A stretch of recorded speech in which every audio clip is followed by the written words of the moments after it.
Hello, welcome to White Birch Tarot and Astrology. Oh, I forgot to turn up the lights. I think you can see this. It's kind of dark in here. I apologize.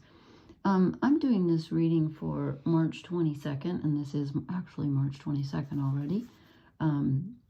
This is for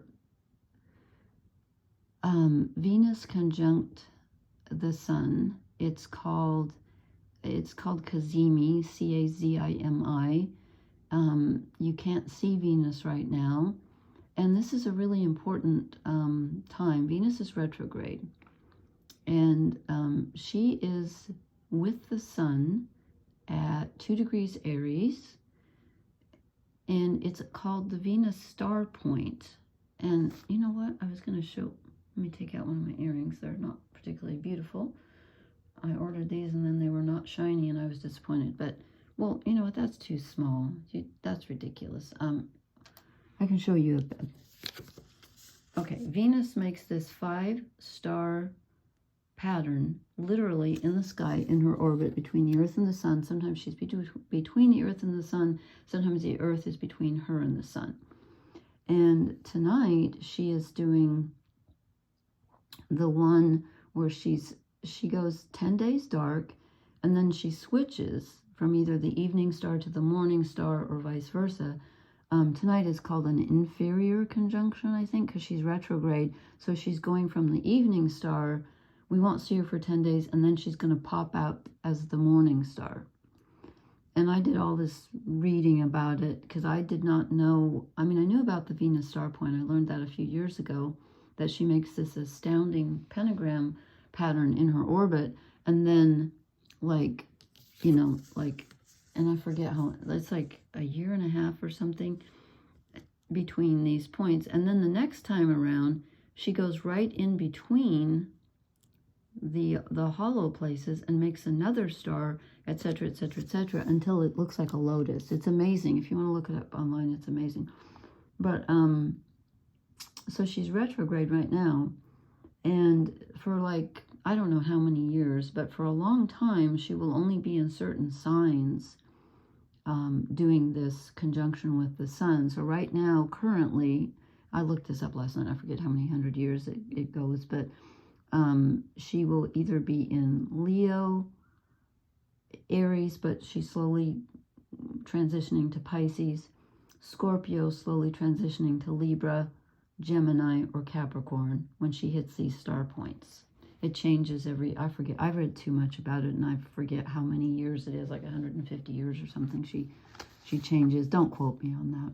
But I do know she's at 2 degrees of Aries, and she and the Sun, since they're together, are both sextiling Pluto, the god of the underworld, death, transformation, and rebirth. And sextile is a positive aspect. So there's a very transformational quality to this star point.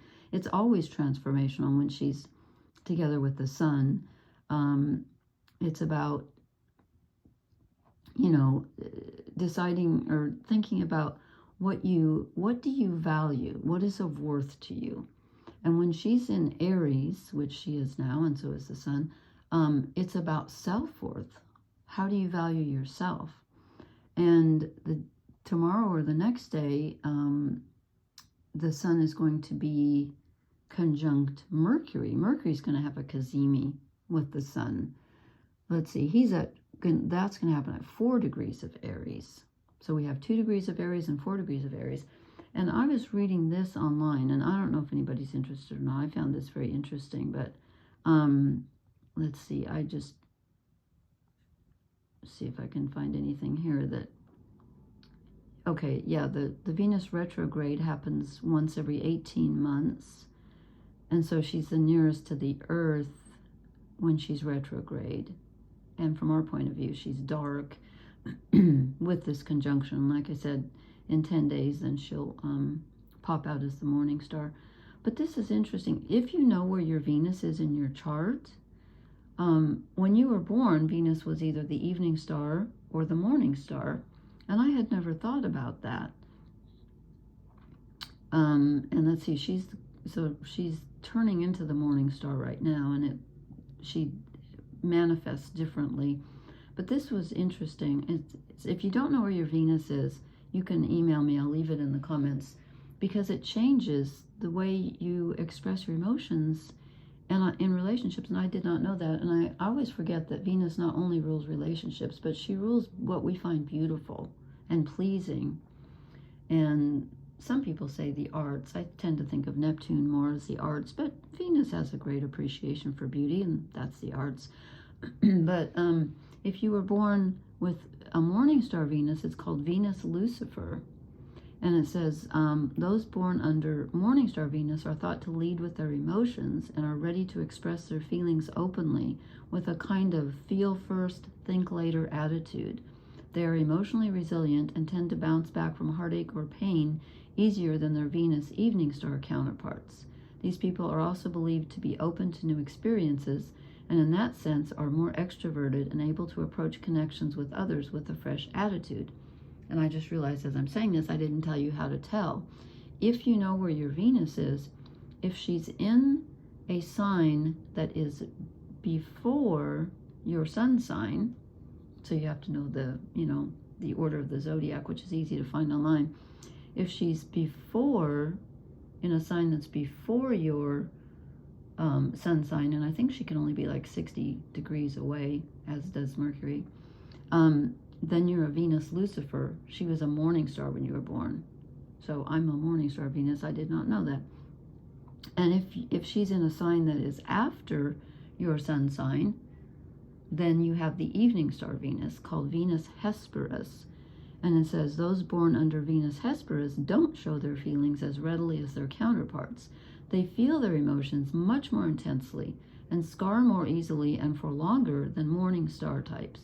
These people take a much more introspective approach to love and emotions and tend to feel things more after the fact, leading to a much longer period of recovery. They may take years to move on from heartache or trauma. Okay, and then during Venus's retrograde period, which we have now, I did this with my microphone. It says we eat. No, we don't. We undergo transformation. Venus is often said to enter the underworld during this time, making her normal graces difficult to access. That's interesting because she's sextile Pluto, the god of the underworld. While in exile, Venus undergoes a certain death to prepare for the phase of renewal at the end of the retrograde signals. We too undergo a certain purging of the past to make room for a new set of values and ideals when it comes to love. This rebirth of the heart is something we experience as a collective during each of the retrograde periods, which we can see both in our individual lives and on a societal scale to a certain extent. Okay, so I did not know that. Just wanted to pass that on. So she is currently retrograde, and I forget when she goes direct because I didn't write it down. And I need to remind myself to get a notebook because I keep writing notes all over the house and I'm driving myself crazy. Anyway, so here I did. Okay, her evening star phase begins on, is that true? Not until January 6th of 26? Yeah, I guess so, because it's an 18-month cycle. Wow. So she's going to have her next conjunction when she turns into the evening star at 16 degrees of Capricorn on January 6th of 2026. Okay, I found my note. If anybody cares. So I pulled the cards, and honestly, and those of you who watch Gemma, she just used the same deck. I'm not copying her. I already had this in mind. I was going to do like an element, do the 4 elements and pull the cards, but I ran out of energy, so I'm doing a reading for the collective. But these cards just fell out before I even shuffled. So I kept second guessing myself, and I actually put one back, which I normally don't do, and then I ended up with 3 overall energy cards. So let's see if I can make heads or tails out of this. I was hoping for a really exciting romantic read, which we have not had for a long time. And it's not quite that, but it's not a bad read. It's just not quite that. So I just ended up doing the cross of truth for all of us. Okay, so we have the Page of Wands as us. So at least this is good because this is the Aries energy. And this is finally feeling a burst of some kind of excitement. Finally, because I don't know about you, but it's been very, I'm finding this Neptune at the tail end of Pisces to be extremely exhausting. Now, that's not going to be for everyone. It depends on where your Neptune is. You know, your chart is, everyone's chart is different. But I'm feeling, and we're probably all feeling, a closing out of a cycle, because Neptune is in the last degree of the zodiac. And I wrote down somewhere, I think I said it last time, when he moves into Aries, and I forgot, oh, it's March 30th. Yeah, because we're going to have an eclipse too, solar eclipse, partial. Okay, so this is us. We're finally feeling a burst of desire. Okay, I'm kind of waiting for that. When I said, what do we need to let go of? Okay, this is really interesting. So we have Venus, who rules relationships and beauty, and we have, this is Paris, choosing between Athena, the goddess of wisdom, and I think that's supposed to be Aphrodite, and I think this is Helen of Troy. And she's saying, choose. Like, do you want beauty? Do you want wisdom? And since this is what we're supposed to let go of, I'm taking it to mean that this is not a time to be choosing, because Venus is not only retrograde, she's in the dark for 10 days. She's in the underworld, so to speak. And especially in matters of the heart, or what we value, or what we even want or desire, this is not the time to make a decision on that. That feels very clear to me. Then I said, what do we need to move toward? And I get the 10 of Cups, which looks kind of contradictory. It's like, oh, don't they look like a happy couple? This is Eros and Psyche.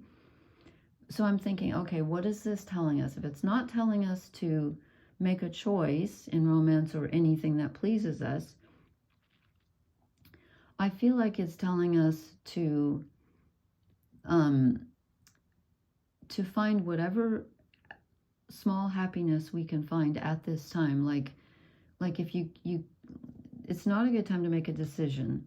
So instead of doing that, do what you know always makes you happy, even if it's a small thing, even if it's just sitting outside or smelling a flower, or if there's any flowers where you are yet, or you know, eating something that pleases you, or listening to music, or whatever.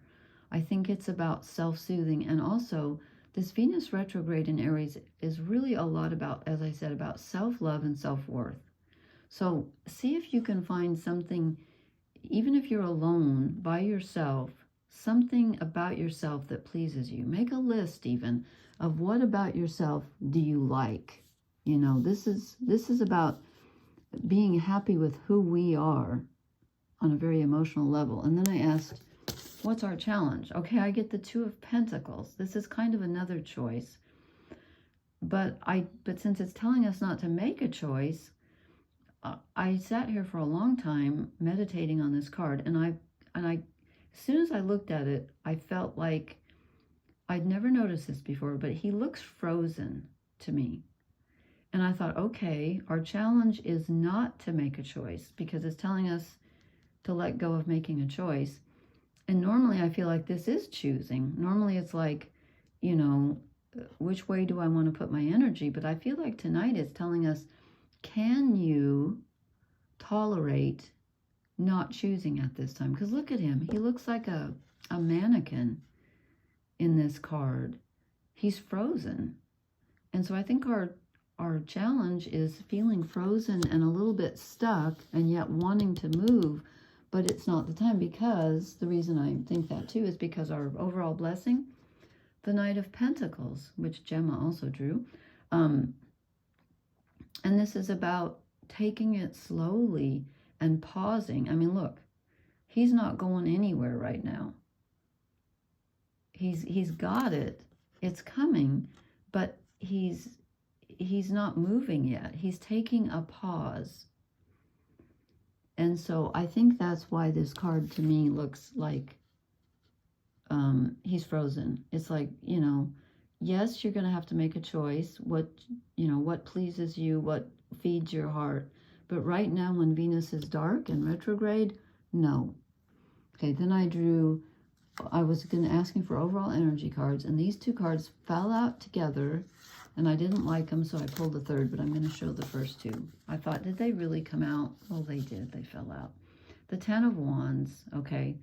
This is just feeling like you're having to pause. You're being forced to pause because what you're doing isn't working, and you're done. Okay? You're just like, this isn't working. I have to stop. And then I get the moon, which is being in this deck, especially, it's being in the grips of the unconscious, which Venus is. And I was doing the reading about Venus, you know, hitting the star point at 2 degrees of Aries. So she is literally, okay, not literally, but she is figuratively in the underworld. And that's what this card is. It's being in the grip of the unconscious. So it's about going within and trying not to consciously control things, but to have some faith in the unconscious and allowing it to just be, allowing the darkness to just be for a while. You know, the moon is the only light we see.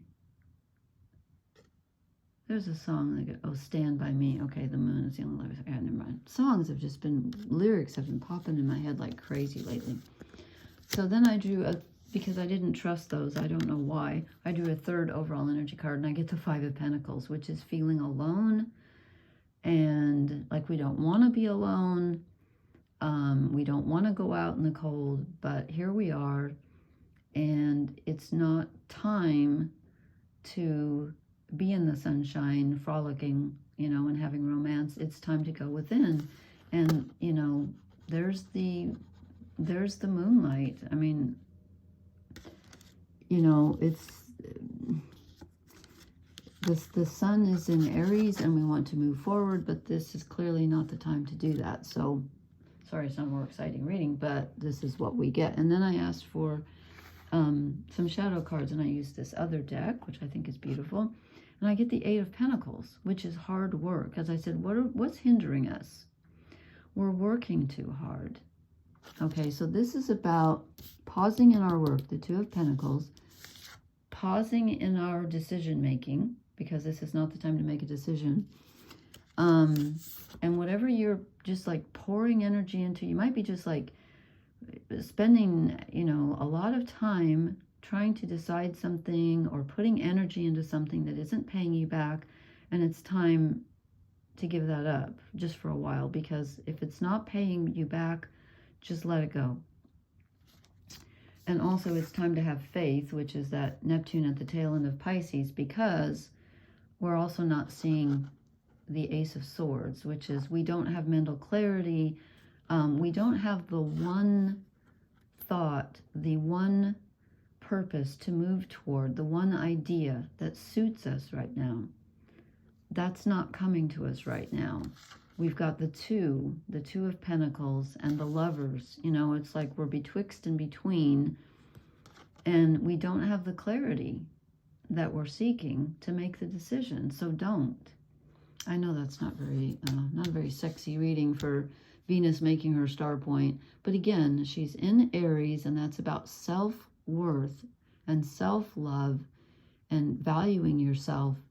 And so, if anything, this is a time to look within and do that, and not be hard on yourself. Okay, because, you know, Venus retrograde can be thinking about past relationships and what you did wrong, or reviewing them, or how others have hurt you. And so, you know, it's time to try to shore up your feeling of self-love, and maybe not how others have treated you, just, you know, and not where you failed others or felt like you could have done a better job. Try not to be too hard on yourself. Look for I think this 10 of Cups is self-compassion. I think this is about joining the two parts of ourselves rather than meeting someone. And then instead of an oracle card, I drew a fairy card. And I get this song, and I'm not going to read the whole thing, but I want to read you just the keywords and the last paragraph, because I think they're very important for tonight. And it says, attentive awareness, hidden energy, and listen with your heart. Okay, that makes sense. If you draw this card, it may be time to stop and listen. Put your hand on something close to you and be aware of what you feel. Awareness and connection are so important. Relationships falter when connections are lost and energies blocked. If you feel that a relationship is stuck, try listening for the song of the other person. pay attention. That is one of the most important lessons that Fairy has to teach us. Pay attention, and the energy will start to flow again. Okay, I think that's a very important message. And so it's time for a pause. Venus retrograde, going dark with the sun. And that was fun to learn about her. I guess I never thought about it before, like when she goes morning star to evening star. So now I know it's a 1.5-year cycle, I guess. And she goes through different signs. And again, I forget how many years it takes her to switch from the signs. But she's switching from, what did I say, from Aries into Pisces, and from Scorpio into Libra currently. But she's also in Leo, Gemini, and Capricorn when she's making the points. I guess we had on October of 2022, we had our first Venus star point in Libra in 150 years. So there you go. Just FYI. Okay, thank you so much for listening. Please leave me a comment. Let me know how this is treating you. I'm finding it very challenging, but it's exactly conjunct my Mars in Aries. So anyway, please hit the like, share, and subscribe buttons, and I will talk to you later. Thank you so much for listening. Blessings. Good night.